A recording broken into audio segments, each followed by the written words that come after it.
Sénégal.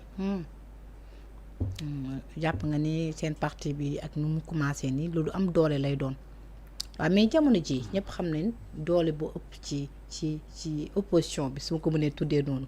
moom moo di say frère parti yi nga xam ne bàyyi nga leen nee na. nga ni Pastef jàpp nga ni tey ak taxawaay Pastef jamono ji beneen parti bu juddoo dina mën a jongante ak moom. On ne laisse jamais un frère. On peut changer de maison nag. Mais un frère restera toujours un frère. On peut se battre mais un frère restera toujours un frère man li ma gëm. doole bi laay wax. On avait dit patriote africain pour le travail, l'éthique et la fraternité. Le mot fraternité là man dama ko gëm. J'ai changé de maison nag. wax naa leen li tax ma changé de maison. Et j'assume. li des on a travaillé pour ñoom ñu am doole. On va reconstruire. xam nañ fi ñuy jaar xam nañ les créneaux et on est bien éveillé. ah mais yow instant bi Pastef taxaw na di sa Pastef ñu gisoo seen mbir yi ñuy dawal fan. c'est normal te loolu lañ leen di ak yooyu ak yooyu. mais Pastef nag ak lu ñu mënti doon. wala su ma waxee su ma comme da ngeen di bañ ko personnifier parti Pastef mais ma personnifier ko taxaw ci mbirum Ousmane Sonko ñëpp xam nañ jamono ji doole politique bi. parce que Ousmane Sonko am na ci doole bu baax. am na mbooloo bu baax. tey jii jàpp nga ni seen parti bi ngeen di waaj créer bi ngeen demee ci les élections di ngeen xaw a méngoo ak Pastef ndax Pastef moom fu mu nekk ni raw na leen lu bari de. tey yéen da ngeen di waajal créer ba tey créer gu leen. le problème. wax nga léegi rek. ñaari wax. Vous avez parlé de Pastef, vous avez parlé des militants de Ousmane Sonko. Ouais. En réalité, il y a ça. Il y a les Pastef, il y a les militants de Ousmane Sonko. Mais les militants de Ousmane Sonko, moi, ils sont Pastef.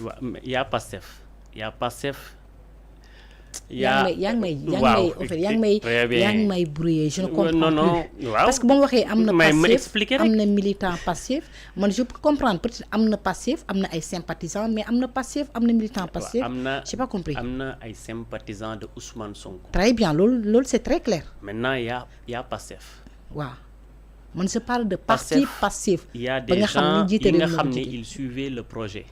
Actuellement le gardien du projet ñu bëgg ko ak ñu bañ ko c'est le président de la République.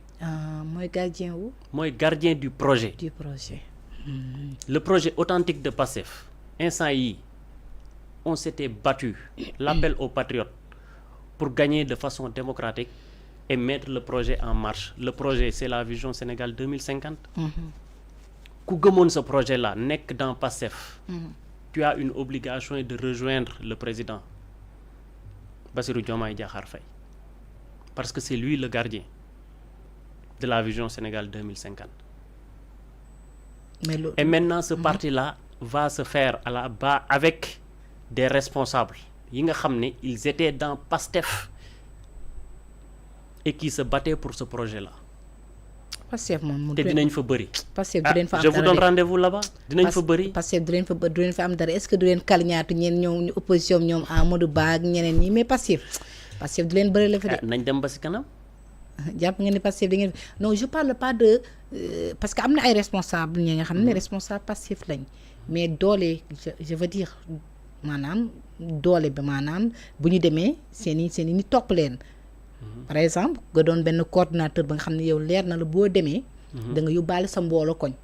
mais fii bu ngeen demee. c'est que le problème c'est que le président nous a aussi le président du parti de notre. le frère waaw. da ngay préciser ex-parti. ex-parti yee nañu.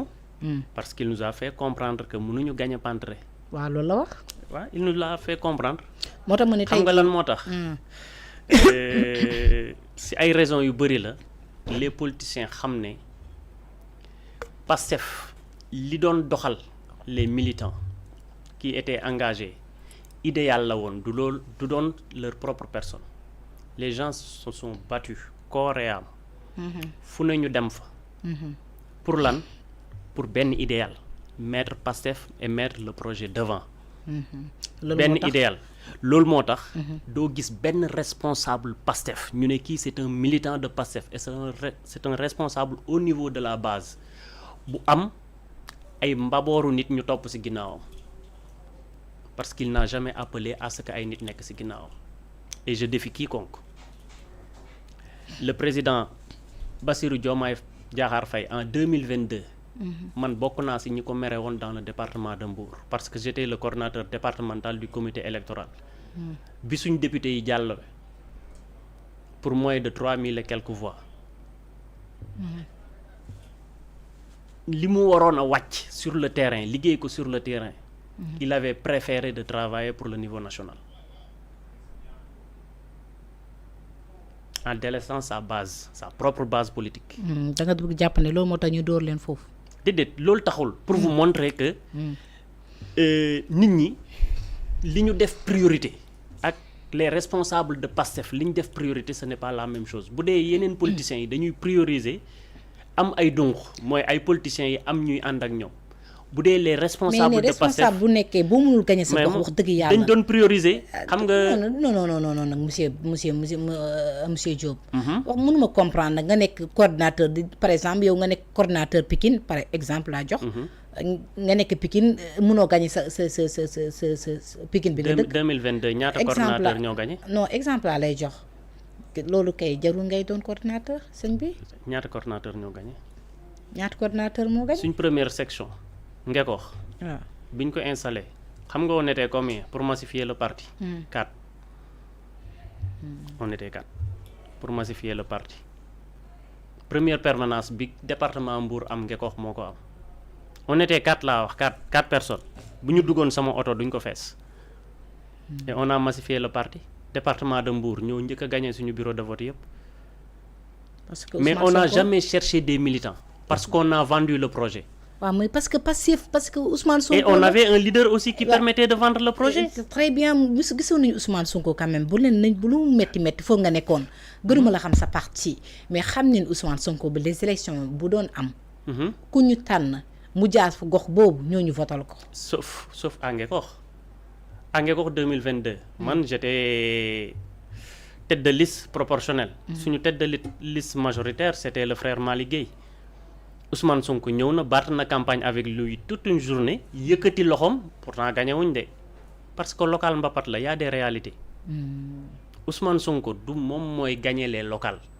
le candidat ba fa nekk dafa am son part à jouer Ousmane am part bu mu koy indil. mais les élections yi c'est récent élections yi ngay wax. 2022 laa la wax waaw loolu laa tey ngeen demoon si coalition yi Yewwi Askan Wi. 2022 gis waaw loolu laa lay expliquer mooy coalition Yewwi Askan Wi. il est venu chez nous on n'a pas gagné. waaw mais Yewwi Askan Wi ñu fi doonoon ay maire yu bëri Ousmane Sonko c'est grâce à Ousmane Sonko quand même. Ouais, c'est grâce à la coalition et grâce à son leader qui était Ousmane Sonko. qui était. monsieur. le leader de la coalition c'était le président Ousmane Sonko. monsieur Diop. peut-être l'histoire dañu juger mais xam nañ bu baax si les élections ba ngeen demee ñu ëpp si ñu gagné si les élections parce que Ousmane Sonko jaar na fa. xam nga sama exemple laa la mën a jox yow sa exemple nga ma jox. sama commune. waaw jaar na fa président Ousmane Sonko jaar na fa. bi mu ñëwee. bi ñu defee caravane toute la journée. maa ne ko yëkkati loxo suñu candidat yëkkati na loxo suñu candidat. te gañewul. gañewuñ. même conseil municipal man conseil municipal benn conseiller la amoon góor ak benn bu jigéen. bu góor bi man la woon j'ai démissionné après bi ma démissionné. parce que poste conseiller boobu aussi li taxoon ma am ko j'étais membre de PASTEF. bi ma démissionné Pastef c'est tout à fait normal aussi ma démissionné.